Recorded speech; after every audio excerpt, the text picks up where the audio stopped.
जैन पाठशाला सरला के साथ में आज हम रविव्रत की कथा सुनेंगे, जिसे आदित्यवार व्रत अथवा रविवार व्रत भी कहा जाता है। काशी देश की बनारस नगरी का राजा महीपाल अत्यंत प्रजावत्सल और न्यायी था। उसी नगर में मति सागर नाम का एक सेठ और गुणसुंदरी नाम की उसकी स्त्री रहते थे। इसी सेठ के पूर्व पुण्योदय से उत्तम गुणवान तथा रूपवान 7 पुत्र हुए। उनमें से 6 का तो विवाह हो गया था, केवल लघुपुत्र गुणधर कुंवारे थे। सो गुणधर किसी दिन वन में क्रीड़ा करते विचर रहे थे तो उनको गुणसागर मुनि के दर्शन हो गए। वहाँ मुनिराज का आगमन सुनकर और भी बहुत से लोग वंदनार्थ वन में आए थे और सब स्तुति वंदना करके यथास्थान बैठे। श्री मुनिराज उनको धर्म वृद्धि कहकर अहिंसादी धर्म का उपदेश करने लगे। जब उपदेश हो चुका तब साहूकार की स्त्री गुण सुंदरी बोली, स्वामी मुझे कोई व्रत दीजिए।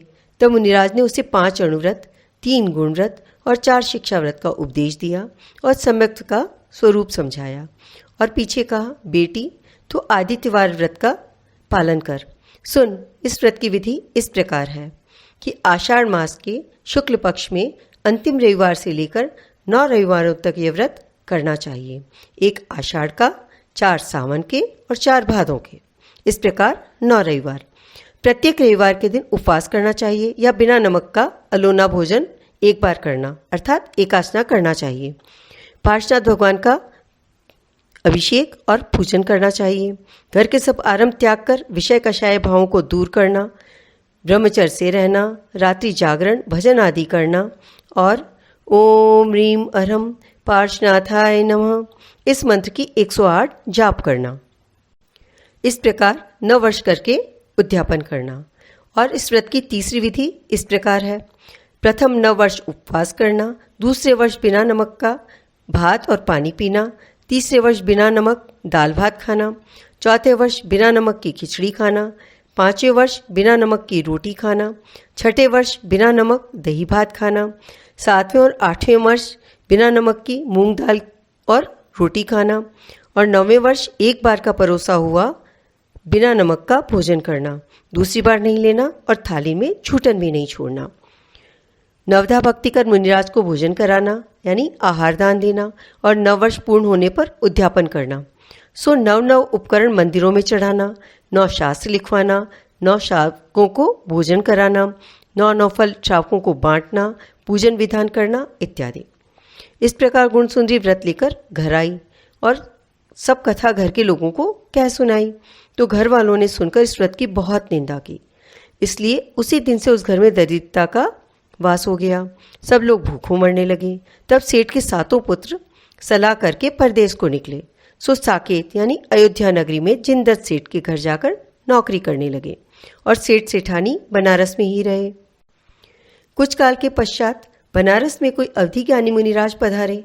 सो दरिद्रता से पीड़ित सेठ सेठानी भी वंदना को गए और दीन भाव से पूछने लगे, हे नाथ क्या कारण है कि हम लोग ऐसे रंक हो गए। तब मुनिराज ने कहा, तुमने मुनि प्रदत्त रविवार व्रत की निंदा की है, इससे यह दशा हुई है। यदि तुम पुनः श्रद्धा सहित व्रत को करो तो तुम्हारी खोई हुई संपत्ति तुम्हें फिर मिलेगी। सेठ सेठानी ने मुनि को नमस्कार करके पुनः रविवार व्रत ग्रहण किया और श्रद्धा सहित पालन किया, जिससे उनको फिर से धन धान्य आदि की अच्छी प्राप्ति होने लगी। परंतु इनके 7 पुत्र साकेतपुरी में कठिन मजदूरी करके पेट पालते थे। तब एक दिन लघु भ्राता गणधर वन में घास काटने को गया तो शीघ्र ही गट्ठा बांधकर घर चला आया और हंसिया वहीं भूल आया। घर आकर उसने भावत से भोजन मांगा। तब वो बोली, लाल जी तुम हंसिया भूल आए हो, सो जल्दी जाकर ले आओ, पीछे भोजन करना, अन्यथा हंसिया कोई ले जाएगा तो सब काम अटक जाएगा और बिना द्रव्य नया हंसिया कैसे आएगा। यह सुनकर गुणधर तुरंत ही वन में गए। सो देखा कि हंसिया पर बड़ा भारी सांप लिपट रहा है। यह देखकर वो बहुत दुखी हुए कि हंसिया लेने बिना तो भोजन नहीं मिलेगा और दांतड़ा मिलना यानी हंसिया मिलना तो कठिन हो गया है। तब वे विनीत भाव से सर्वज्ञ भगवान वीतराग प्रभु की स्तुति करने लगे और पार्श्वनाथ भगवान की आराधना करने लगे।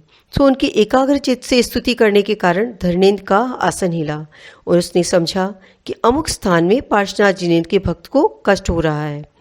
तब करुणा करके पद्मावती देवी को आज्ञा की कि तुम जाकर प्रभु भक्त गुणधर का दुख निवारण करो।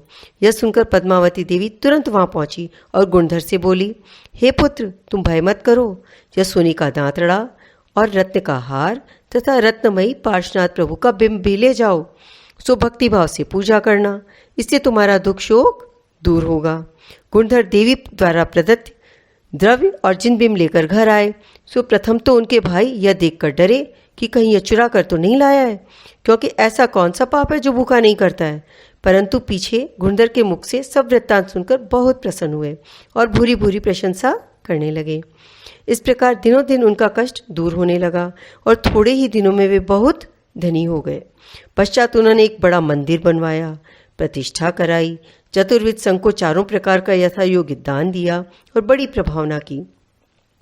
जब उनकी यह यश की वार्ता राजा ने सुनी, तब उन्होंने गुणधर को बुलाकर सब वृत्तांत पूछा और जानकर अत्यंत प्रसन्न हुए और अपनी परम सुंदरी कन्या गुणधर को ब्याह दी और बहुत सा दान दहेज दिया। इस प्रकार बहुत वर्षों तक वे सातों भाई राजमान्य होकर सानंद वहीं रहे।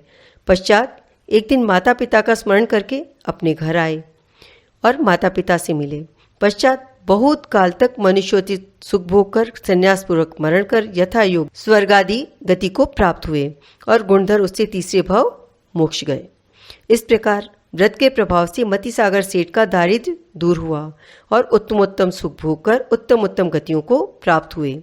और जो भव्य जीव श्रद्धा सहित 12 वर्ष तक इस व्रत का पालन करेंगे वो उत्तम गति पावेंगे। यह विधि रविव्रत फल लियो, मति सागर गुणवान, दुख दरिद्र नाशो सकल, अंत लयो निर्वाण। बोले पार्श्वनाथ भगवान की जय।